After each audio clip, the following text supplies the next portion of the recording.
नमस्कार। आपल्या प्रत्येकाच्या घरामध्ये असा एखादा व्यक्ती नक्कीच असतो ज्यांना मलावष्टंभ म्हणजेच पोट साफ न होण्याची तक्रार असते। आपण दररोज जे अन्नपदार्थांचे सेवन करतो त्याच्यापासून वेस्ट प्रॉडक्टची निर्मिती होत असते आणि हे वेस्ट प्रॉडक्ट रोजच्या रोज शरीराच्या बाहेर पडणे अत्यंत आवश्यक असते। परंतु बऱ्याच जणांना कुठल्याही औषधीशिवाय ही मलप्रवृत्ती होत नाही। मलप्रवृत्ती साफ न होणे हा कुठलाही आजार नाही, त्यामुळे कुठल्याही औषधाविना रोजच्या रोज शौचास झालीच पाहिजे। तर आपल्या जीवनशैलीमध्ये कुठल्या पद्धतीचे बदल घडवून आणून आपण आपली शौचाची प्रक्रिया आहे ती सुलभ करू शकतो, त्याविषयी आज आपण माहिती बघणार आहोत। बरेच जण अशी असतात जी कुठल्याही डॉक्टरांच्या मार्गदर्शनाशिवाय मेडिकलमधून स्वतःहून कुठलेही काढे चूर्ण विकत घेतात। त्यापासून खरंच त्यांना मदत मिळते का? तर नाही, उलट त्यांचा त्रास अधिक जास्त प्रमाणात वाढतो। तुम्हालाही जर या शौचास साफ न होण्याची तक्रार असेल तर हा व्हिडिओ शेवटपर्यंत नक्की बघा। नमस्कार, मी डॉक्टर पूजा घायाळ। आजच्या आपल्या व्हिडिओमध्ये आपण मलावष्टंभ म्हणजेच कॉन्स्टिपेशन विषयी माहिती बघणार आहोत। तर प्रथम कॉन्स्टिपेशन म्हणजेच काय याविषयी आपण माहिती बघू। रोजच्या रोज किमान एक वेळा देखील मलप्रवृत्ती न होणे। दुसरं म्हणजेच आठवड्यातून किमान 4 ते 5 वेळा मलप्रवृत्ती न होणे। आणि तिसरा मुद्दा असा की शौचास झाल्यानंतर सुद्धा सॅटिस्फॅक्शन न वाटणे, पोट साफ झाल्याची भावना न येणे, ह्याच जर तक्रारी असतील तर तुम्हाला मलावष्टंभाचा त्रास आहे।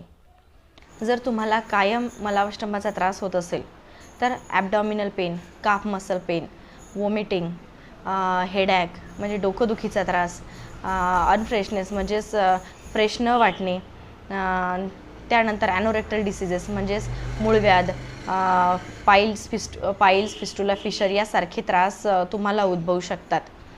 कुठल्याही औषध घेण्यापेक्षा आपल्या जीवनशैलीमध्ये बदल घडवून आणून आपण ह्या त्रासापासून मुक्त होऊ शकतो।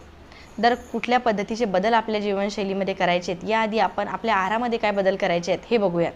आपल्या आहारामध्ये आपल्याला तंतुमय पदार्थांचं सेवन करायचं आहे। तंतुमय पदार्थ म्हणजेच फायबरयुक्त आहार, हिरव्या पालेभाज्या, फळं याचं नित्याने आपल्याला सेवन करायचे आहे। त्याच पद्धतीनं जेवणामध्ये स्निग्ध पदार्थाचा समावेश करायचा आहे। स्निग्ध पदार्थ म्हणजेच तेल आणि तूप याचे आपल्या अन्नपदार्थामध्ये आपल्याला समावेश करायचा आहे। आणि जीवनशैलीमध्ये आपल्याला नेमके काय बदल करायचे आहेत ते आपण बघूयात। पहिला बदल असा की आपल्याला ब्राह्ममुहूर्ताला उठायचे आहे। ब्राह्ममुहूर्त म्हणजे सकाळी 4:30ची वेळ। दगदगीच्या जीवनामध्ये सगळ्यांना 4:30 वाजता उठणे शक्य नाही, परंतु सकाळी 5 ते 7 यामध्ये आपण उठलो तर आपल्याला नक्कीच मदत होऊ शकते। 5 ते 7 या वेळेमध्ये वातावरणामध्ये आणि आपल्या शरीरामध्ये सुद्धा वाताचे प्राबल्य जास्त असते आणि वाताचे प्राबल्य जास्त असल्यामुळे आपण वायूचा जो वेग आहे तो अधोमार्गाने असतो, त्यामुळे त्याला गती प्राप्त होऊन शौचास लवकर होण्यास मदत होते।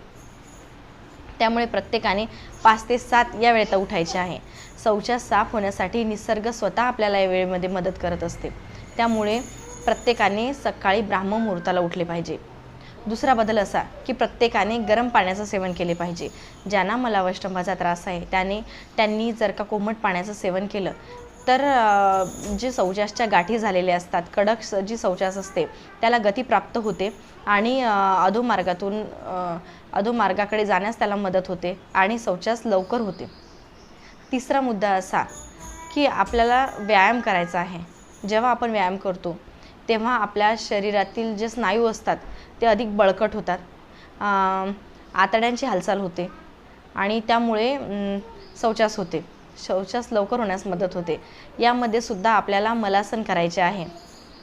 मलासन केल्यामुळे आपले ॲब्डॉमिनल ज्या मसल्स आहेत त्याचं वजन आपल्या रेक्टम आणि ॲनल कॅनलवर पडतं आणि त्याच्यामुळे शौचास होण्यास मदत होते।